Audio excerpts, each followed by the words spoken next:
Hi, everybody. It is Monday, October 25th. I am Danielle Lazier, reporting as always from the home office here in San Francisco, California. And today I want to talk to you about the real estate market, what we've seen over the course of the year, where we think things are going, and in particular, the lending climate and the mortgage environment and how that relates to the economy and how that might relate back to the real estate part of it.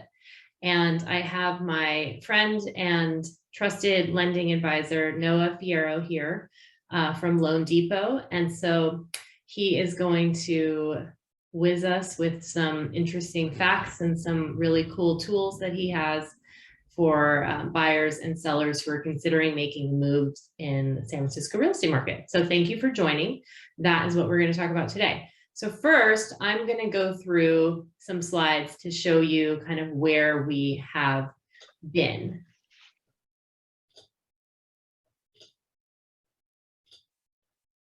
So this year, 2021, has really been a whirlwind year for the real estate market in San Francisco.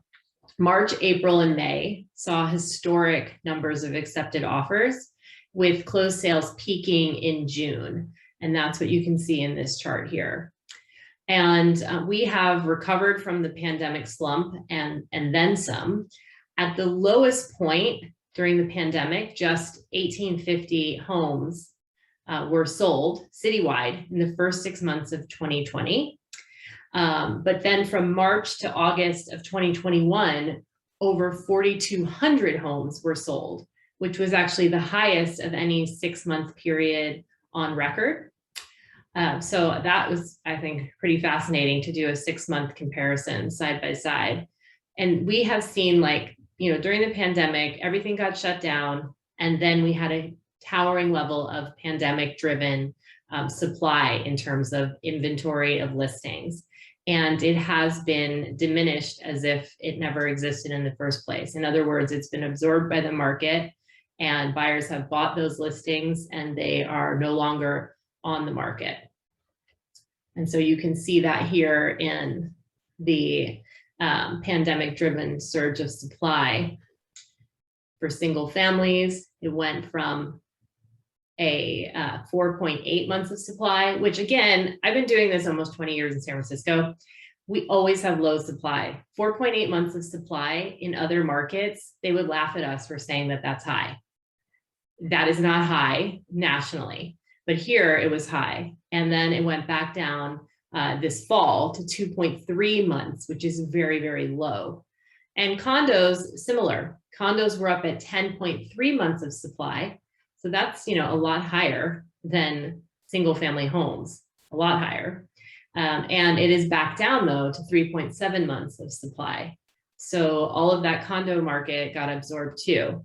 Condos are a little different than houses, and there's much more variation in the product. So when you look at data points for condos, you really have to parse out, are we talking about 2 to 4 unit Edwardian Victorians in DuBose Triangle, or are we talking about a high rise like Lumina or the Infinity?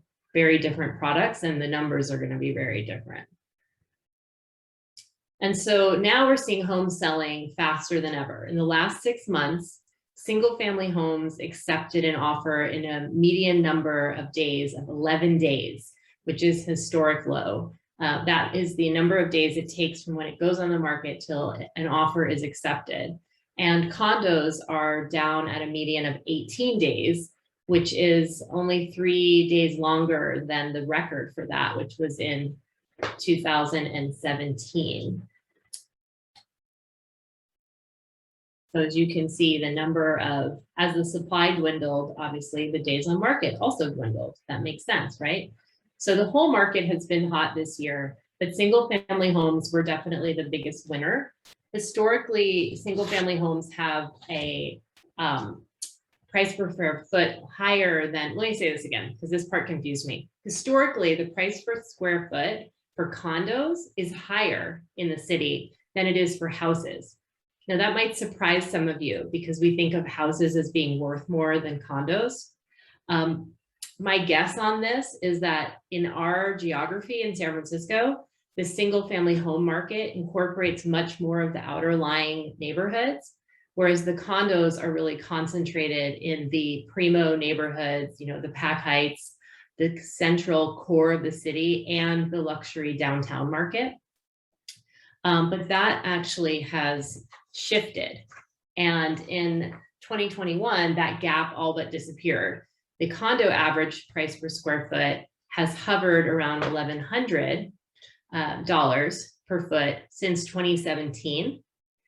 And the housing dollar per square foot has been teetering up to around $1,000 a foot for the past few years, but it soared up to $1,100 a foot in 2021, and a peak of $1,118 in July. Now, that, of course, is the whole city on average. We have neighborhoods that exceed $2,000 a square foot and more.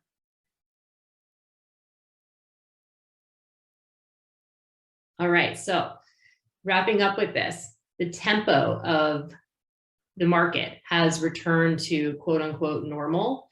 Seasonality here, a red hot spring season followed by a cooler summer, picking up again in the fall. No pun intended, or actually all intended on my cooler summer comment.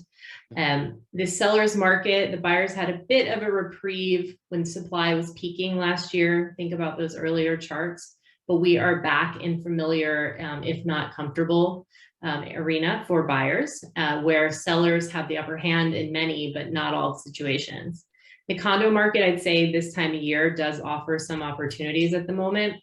And as we saw earlier, prices are really hovering on average for condo markets in that 2017 to 2019 prices.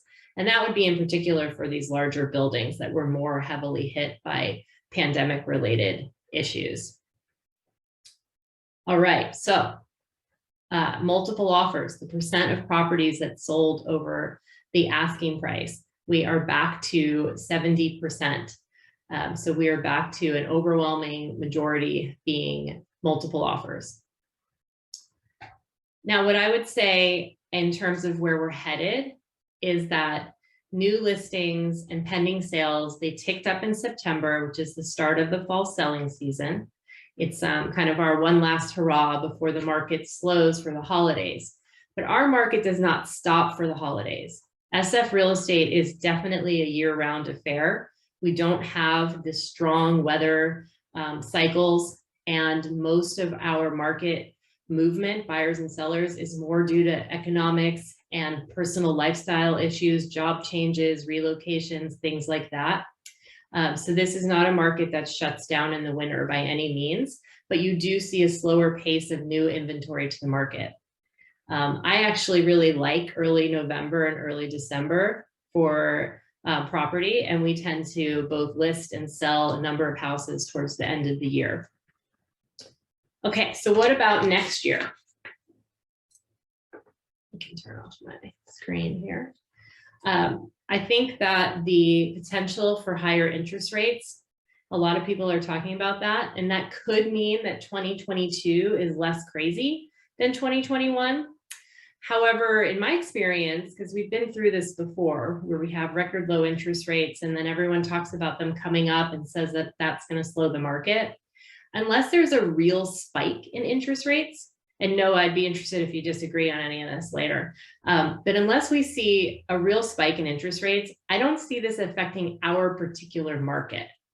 And that's because while affordability overall is incredibly low in the Bay Area, the segment of the population that can afford to buy at all isn't affected as much by an uptick in rates. It doesn't really change their budget if rates go up a quarter point or an eighth of a point or even a half of a point.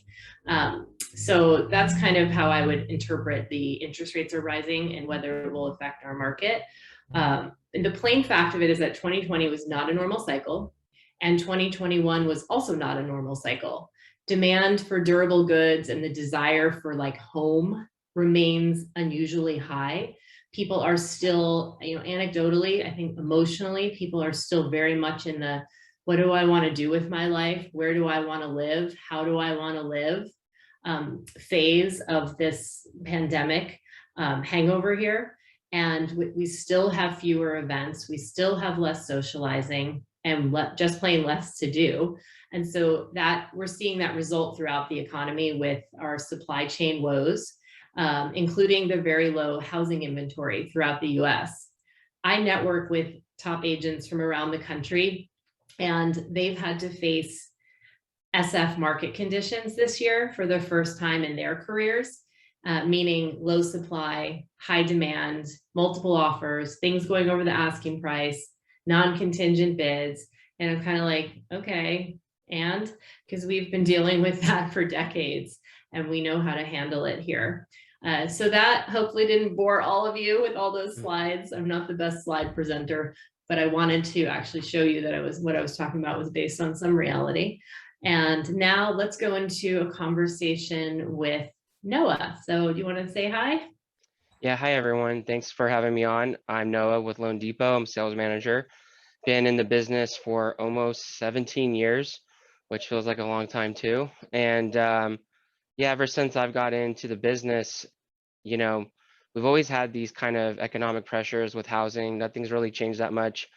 And I think that's just a signal of how strong the housing market is here.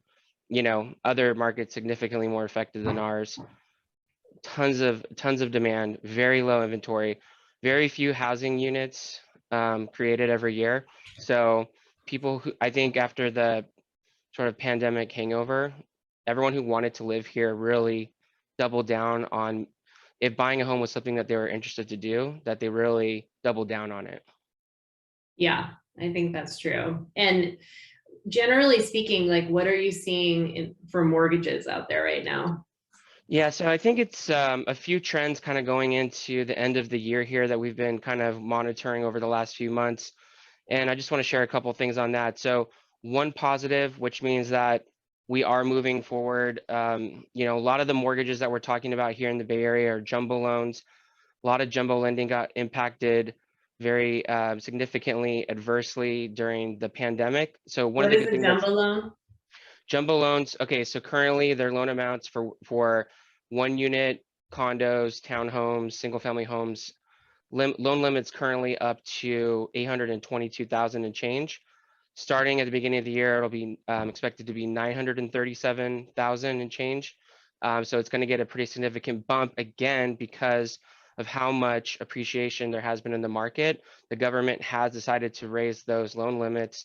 Still, we have a lot of jumbo lending because 937,000 versus where single family homes and some of the inventory trades would put a lot of people $1 over that threshold will put them into a jumbo loan. So we do have a more significant amount of jumbo lending than a lot of other markets in the country. And it's good that, what we're seeing is that the risk appetite for jumbo lending and conforming loans have both started to kind of unwind a bit. So some lenders have started to more recently, more conservative lenders have started to remove some of their COVID-19 overlays. This is great because this naturally opens up more opportunities for borrowers to get lending in more places. Instead of more specialized niche lending, borrowers will be able to get lending at more traditional outlets, and be more opportunities for them to get mortgages. So that's a good thing. Another thing that we're recently seeing that's worth mentioning, because we have a high concentration of condo inventory here in San Francisco, is that tragically, in the wake of the collapse of the Champlain South Tower in Surfside, Florida, there is a growing concern across the country about aging infrastructure and deferred maintenance. And so, there has been announcement just in the last week that starting November 1st, there will start to become additional due diligence for condo projects with 5 or more units. Certainly, we have a lot of the newer high-rise construction inventory that won't face more scrutiny, but we do have some more aging projects with definitely 5 or more units, high rise, and that might come to some more due diligence. And I think due diligence is still good for the buyer, so it shouldn't really impact much, but that's just something we're seeing as a trend. Yeah. So wait a minute on that one. Does that mean it's age related of the building that they're going to target? Do you have a sense yet of what? Well, there's no sense on the age of the building that's come to light. This announcement just came out in the last on Friday, actually. Okay, So there'll be some more information, I'm sure, that will come as a result of that. But additional things will start to be looked at that weren't previously looked at, like maybe some HOA minutes will start to be reviewed. There'll be, looking at buildings and if there's any special assessments, why were there there special assessments in the first place, or if there any planned assessments. So there will be some additional due diligence that lenders will have to do in order to get condo financing approved for the HOA. okay, that's good to know. Maybe it'll slow down the days, how long you need to close the escrow for some of these bigger buildings. Yeah, possibly that could be a positive aspect of it. And lastly, kind of a trend is that as rates have gone up a little bit, short-term rates are trading more favorably than long-term rates. So that will, as interest rates start to rise more, that will be more of an incentive for ARM products to kind of take more popularity again than 30-year fixed mortgage products have been. As interest rates go up, again, there'll be more incentive for ARM products. So that will also help keep the affordability equation in check for prospective buyers. But during Okay. this last run, the last few years, 30-year fixed products have become very popular, and we might see that trend adjust a little bit. Okay, and so that means ARM is an adjustable rate mortgage. It could be anything from, month to month to 10 years. Yeah, so most common ARM products today are going to be trading in initial like 30-year terms, but with an initial fixed rate of 5 years, 7 years, or 10 years. They're Okay. very popular. I think also misunderstood. And Mhm. there's a great opportunity out there for buyers that are weighing, maybe being able to save 3/8 to 0.5% on a mortgage. And if they're able to manage the debt, and ARM product is, has a benefit Right, it that does, should be better understood than it is. for sure. And now we're starting to age ourselves. I don't know of how many, there may be more and more borrowers coming into the market who don't really remember the Great Recession, but ARMs got kind of swept up in the public discourse as being the same as like a negative amortization loan or loans that really got people into trouble. And they're not the same thing. And in some cases, you could take an adjustable rate mortgage or even with an interest only payment and then make an extra payment and actually pay off more principal and save than if you had just gone with the standard 30-year fixed amortized loan. Yeah, absolutely. 30-year fixed product is the most expensive product out there. And, I get it. A lot of people also have family members and other people that are contributing to the conversation and decision-making process. And many people will default to a 30-year fixed and just overlook the potential benefits of an ARM loan. The ARM loans today, they're more regulated. They don't have high-risk features.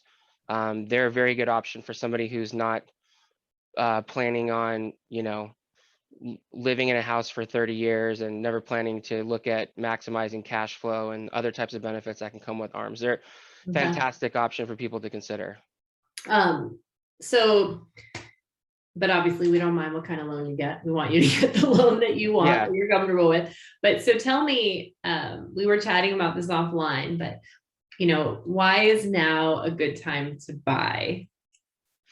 That's a really good question. And I think that I think we have to kind of back it up and look at what's going into fueling this conversation. And you touched on it briefly earlier about inflation. Mhm. That's probably the elephant in the housing room here, is that we've all felt it in some way, shape, or form. It's touched all of our families in different ways. Everything from household goods to gasoline, everything's been kind of going up, and part of it has to do with some stimulus money that's on the economy. There's a lot of factors that are going into it, but one thing that inflation is also impacting is housing. So, and what you should know is that an increase in inflation also generally translates to an increase in mortgage rates. So mortgage rates are not exempt from inflation. And just thinking about how it's made an impact on the market is that from August 1st to today, we've seen an increase in rates of 0.3%. So 0.375% in rate increase since the beginning of August. To to your point, is it going to prevent people from buying? No, but it will impact a little bit of affordability. And Mhm. there is forecast out there from the Mortgage Bankers Association that next year we could see an increase through year end of another 0.375 in rate. And so it's something that we got to be mindful about. Maybe it's going to be something that will help tell the conversation of we shouldn't wait till next summer to think about buying. Maybe we should really look at buying now.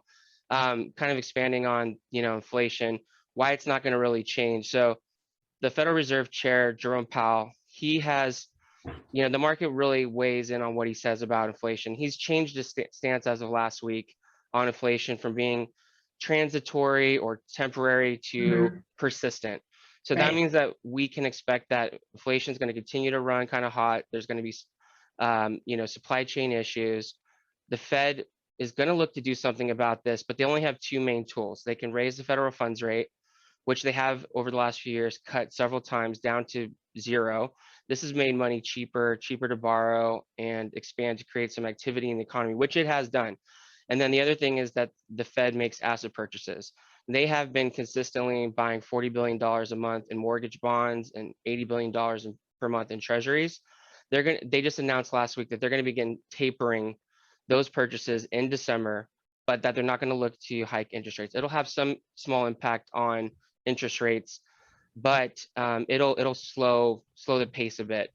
And they're hoping that by doing that, they'll be able to kind of slow things down. Things will get temporarily a little more expensive, but hopefully they're banking on it kind of resolving some of the bottlenecks in the supply chain and kind Okay. of reduce inflation and allow ample time for the supply side to come back before hiking rates. So kind of the bottom line is that uh, rates are realistically not going to dip lower based Mhm. on the economic issues going well into 2022. I would say there's more risk of rates going up over the next 1 or 2 years, depending on how this plays out. Now, the one thing that could change that Okay. dynamic a bit is if there's a longer term recession, but that's not a short term thing. That might be looking at more than 2 years out.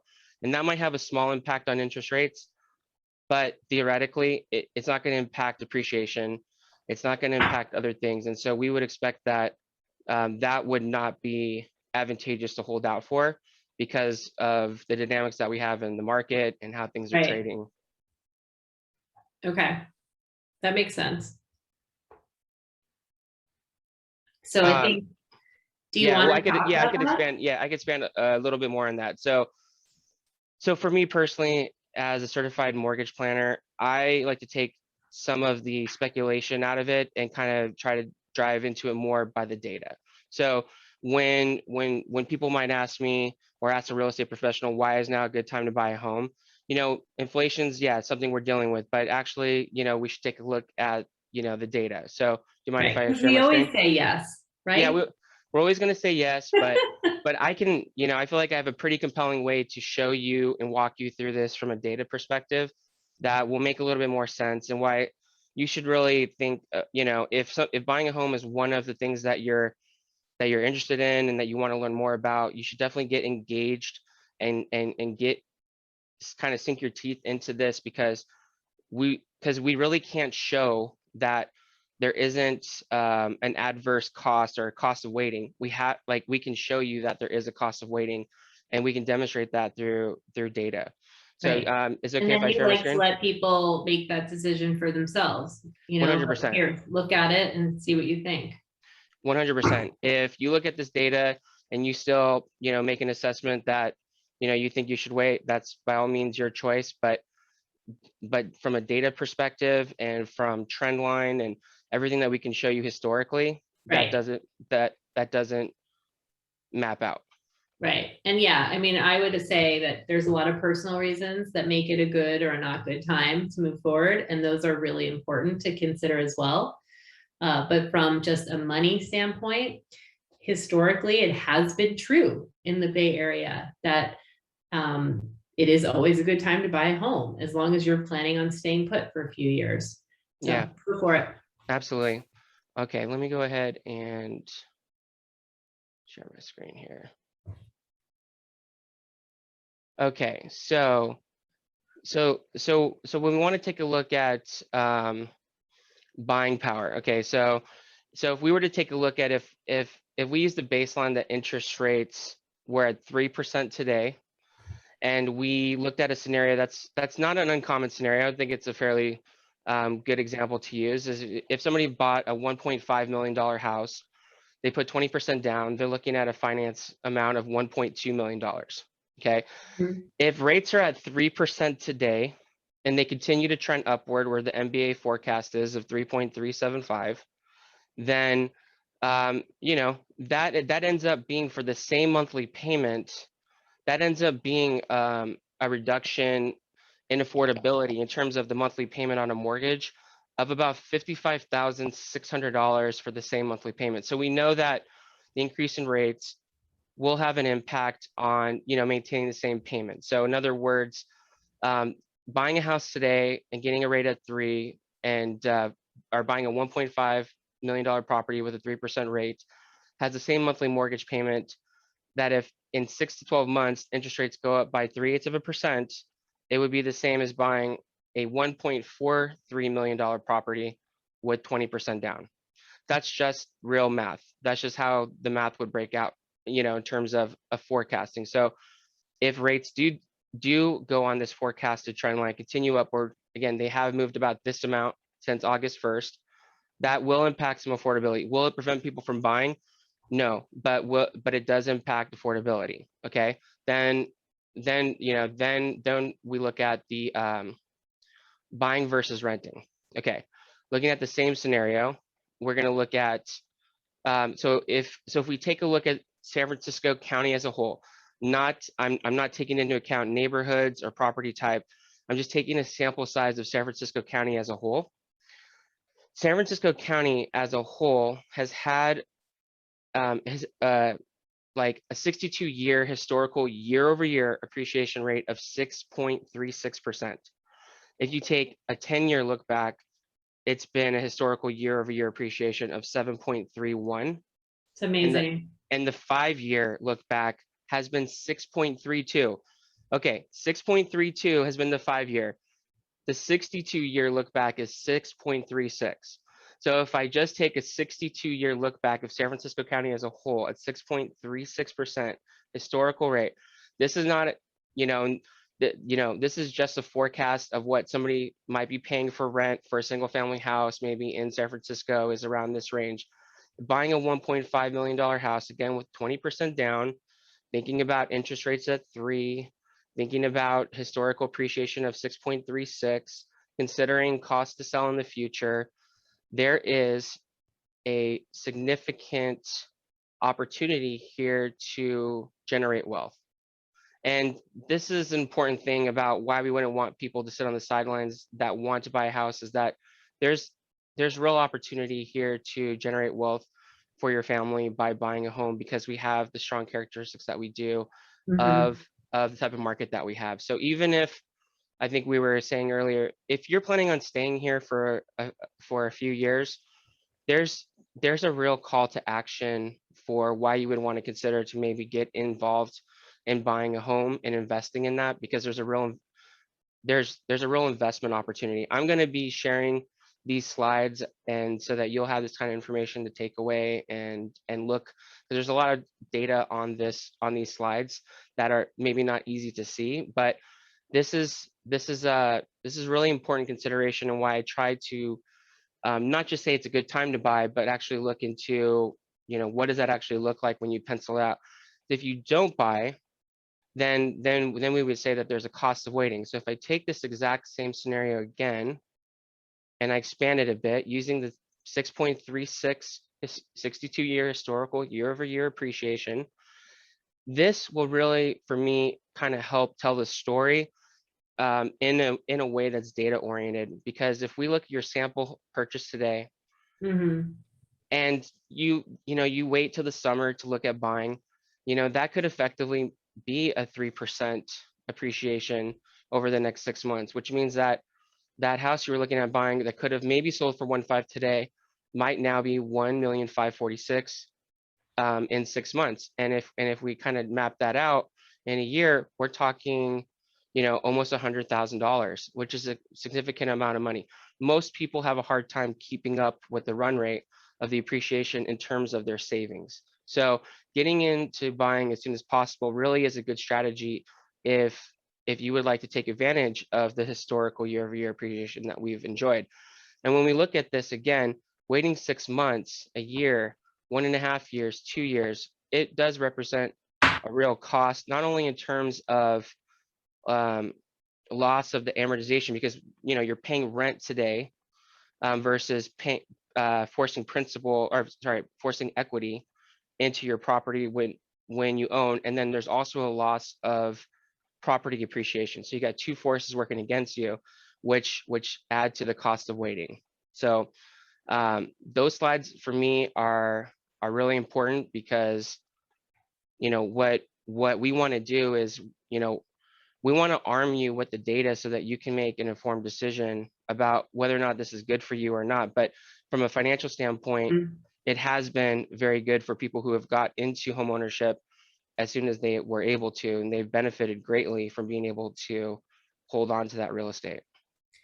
As we wrap up here, I was struck by, I will have those slides available if anybody wants them. And I know this is something that you do with your borrower clients to walk them through this. How do you look at refis and when someone should consider refining and how often they should, that sort of thing? Yeah, so when I look to help borrowers refinance, we're trying to look at a lot of other factors, just beyond saving money in terms of the interest rate through like a rate and term refinance. Most people are refinancing on average 4 to 5 times that they own a property. So that might be alarming to some people to think that they would refinance so many times. But the reality is that mortgage, I think, should be looked at as a tool. So, and less about an interest rate. It's a tool for leveraging cash flow, helping to consolidate things, taking advantage of new opportunities, not just solely for managing a singular debt. So when we're talking to homeowners right now, they probably have a record high level of equity, which is fantastic. And we can do that.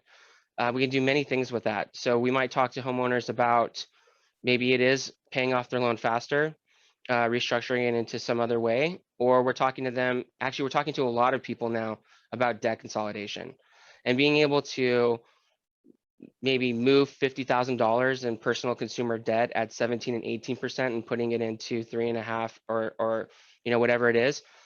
That's a significant savings. That's a game changer for people, and their lifestyle, and just alleviating a lot of pain and concerns that they might have.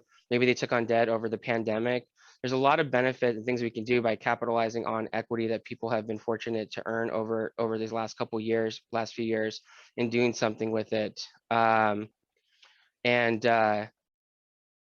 would be another thing, or maybe it's taking equity and doing something else that might have a higher return on cash. Or a lot of people are looking at buying second homes or investment properties, or diversifying their investment opportunities. So refinancing is not just a one-sided conversation. We're having many different types of conversations with people and trying to tailor what's most important to them. What do they have access to? What can we help them qualify for that would help them get to achieve some other goals that they have. Yeah, so when I do the refinancing analysis for borrowers, we don't just look at it from, okay, you could save $200 per month. We're also looking at it from perspective of these other factors, and not just looking at the surface level savings, but trying to see, can we actually do something that would help improve your overall financial picture, generate additional wealth, other goals. Maybe That's say great. for college kids, investments for children, things like that. A lot of things a lot of other mortgage professionals might not ask questions about. I really try to dig in there and see if there's other needs that we can uncover that aren't always obvious. Yeah, that's great. And that's a good place to end here. It's the reason why I asked you to do this with me, is you really are a mortgage advisor, and it's how, it's how we see our roles with our clients, is to be their real estate consultants for life. And you do that with your clientele. and it's a pleasure to work with you. And also, you know, the brand that you represent, Loan Depot, has access to phenomenal array of products that meet a lot of our borrowers' needs very competitively. So it's a win-win as far as I'm concerned. And Noah, thank you so much for taking your time to do this. I know how busy you are, and it's been It's a great pleasure. to chat about this and go through kind of what we're seeing in the market, what we're seeing in the economy, what we are expecting to come down the pipeline over the next few months and into next year. You know, as always, if you have questions or comments or things you want to chat about, you know how to find me, and I'll put in the details for the show notes how to find Noah. Any last comments? No, thank you so much for your time, and always a pleasure to join you and talk about what's going on in, you know, Bay Area and San Francisco housing and the mortgage industry. I'm always trying to make myself available, and if there's anything I can do to help anyone out or point them in a direction, I will certainly be glad to do so. All right, let's go close some deals and sell some homes. All right, I'll see you out there, Noah. Take care. And thank you Thanks. everyone for joining.